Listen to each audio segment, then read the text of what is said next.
I am, I believe, a bit critical about Bollywood films. I don't like Bollywood films. I don't appreciate them. More often than not, I think they're loud. They're a mishmash of too many ideas. I think they're trying to cater to too many people, and I just don't like this about Bollywood films. It could be argued that the South is making much better films. I, in fact, like a lot of films from the South. Vikram Veda was a great film. I've made a video about that. Uludavare Kanididante is a brilliant little crime film made by Rakshit Shetty that I really love. RRR, Super Deluxe, Drishyam. I realize I'm clubbing every South Indian language film under the South Indian films umbrella, like a freaking northerner, but you know what? I've never really grown up in the South, so please excuse. Anyway, I don't think I consume films from the South as much as I consume Bollywood films, so I can't really make a video about that. I'll just have to stick to Bollywood, and Bollywood doesn't seem to be making very good films. Or at least it doesn't make good films that are marketed as much as the bad films. There are plenty of good Bollywood films, and I'm going to talk about 10 of these good films released this year. The first film we're going to talk about is Bhool Bhulaiya 3. Hold on just a minute. I realize this film isn't really liked by a lot of people, and I can see why. The comedy kind of falls flat in several places, the story takes some strange directions, and the film ditches what the first two films did best, that is, not have any real ghosts. Yeah, I was kind of disappointed with that too. But really, it isn't such a bad film. Sure, I was expecting a bit more from the comedy trio of Sanjay Mishra, Ashwini Kelsekar and Rajpal Yadav, but Kartik Aaryan does a fair job of portraying the fake seeker. Madhuri is pretty good as well. But really, Vidya Balan is the star of the film, at least for me. She's just brilliant. Anyway, once you get past the supernatural and the bad comedy and the weird story choices, wow, there is a lot to dislike about this film. But the film really is not that bad. It's a nice little story you should have fun watching.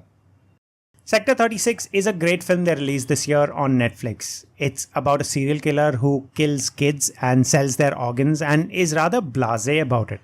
Vikrant Massey is pretty awesome as the killer, as is Deepak Dobriyal as the cop chasing him. I don't really want to delve too much into this film because it's quite disturbing, and the less I think about it, the better. If you want more insights on the film, I have a video up on the channel that's also linked here.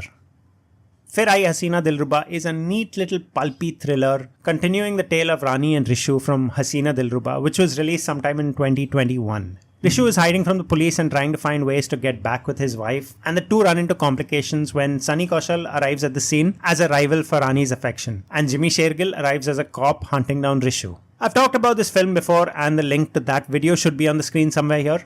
The film has problems, several problems, but I still like the film. I like the tone of the film. I like the pulp of the film, the absurdity of the film. It's fun. Chandu Champion is sort of a biography of Murlikant Petkar, a Paralympics gold medalist who fought in the war. I don't normally like biographies. They're not entertaining, the stories aren't relevant to me in any way, and more often than not, I find them boring. But Chandu Champion is a great movie. It's made well, it keeps the viewers entertained. I suspect they added a few embellishments to make the story more interesting, and the film is interesting. This is a nice little autobiography, and I think more people need to watch this film. Crew is a film in which 3 flight attendants working for a failing airline stumble upon a way to make money by smuggling gold. What's great about the film is that it has an all-female cast, and yes, we've had films with all-female casts before, but this one seems to have come out when female-led films weren't being made. Tabu, Kareena and Kriti Sanon are the leads in this film, but for me, it was more a taboo film than anything else. It's not really a sensible film, it doesn't do anything terribly inventive, it hits more or less the same story beats as many films before it, and yet it's a great film with a great cast and a fun premise. Part 2 of the Stree franchise, Sarkate Ka Atank, is the next film on this list. A film that has the trappings of a horror film, is sold to the masses as a horror film, but it isn't really that scary. The second film of this franchise isn't as good as the first film, quite possibly because it's not written by the same writers, but it's still a great film. There's a nice little message hidden not very deep in the film about men and women. The role reversal of the women in the film taking on a more active role in life was neat. This is a neat little film that does neat little things with what it's given. I've talked about Sarkate Ka Atank earlier, and I've also thrown the link in this video somewhere here, so go watch that. Murder Mubarak is a murder mystery set in a rather high-end club somewhere in Delhi. A gym trainer is murdered and a detective is called in to investigate the death. The detective being the brilliant Pankaj Tripathi. I feel like watching almost everything Pankaj Tripathi has come in. He's the detective in this film and he deals with a rather large cast of some 14 odd people. People like Sanjay Kapoor, Karishma Kapoor, Sara Ali Khan, Vijay. You know what? He deals with a large cast of people. it's up to Pankaj Tripathi to determine who the killer is. And the film offers sufficient twists and turns and red herrings and clues and other things detective stories offer. And the end plays out rather well. I love detective films, and I think Murder Mubarak was a brilliant detective film. Madgaon Express is a fun crime comedy caper similar to Go Goa Gone, except instead of zombies, you have a lot of criminals coming after our three heroes. Our three heroes being Dodo, Pinku and Ayush. They stumble upon a bag with lots of cash and gun and then land on top of a pile of cocaine, and their troubles, or maybe adventures, start from there on. This is a great comedy film, and I don't know why I haven't already made a video on the film. I probably should. The leads, Divyendu, who I think is a great actor and I'd like to see him more in films or TV shows, and Pratik Gandhi, who is always fun to watch, are both great. Madgaon Express is a fun film and probably one of my favorites of the year. Like Madgaon Express, I wanted to make a video on Kill ever since I watched the film because it's such a brilliant film. But I just couldn't find the words to put down on paper, words that would do justice to just how brilliant this film is, and I still can't. This film is just so goddamn good.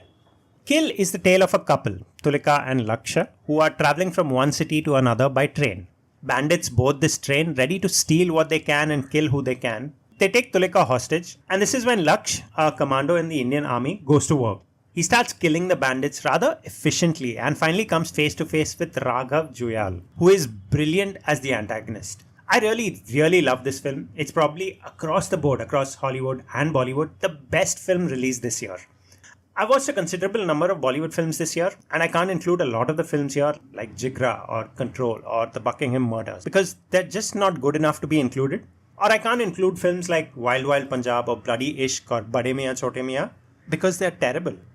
I don't know if you've noticed, but those were just 9 films, not 10. Hopefully in the coming year, we'll have better films and I'll be able to make my quota of 10 films at least. That's it for this video. Don't forget to like and share the video. Subscribe to the Psycho Film Pirate, and I will see you next time.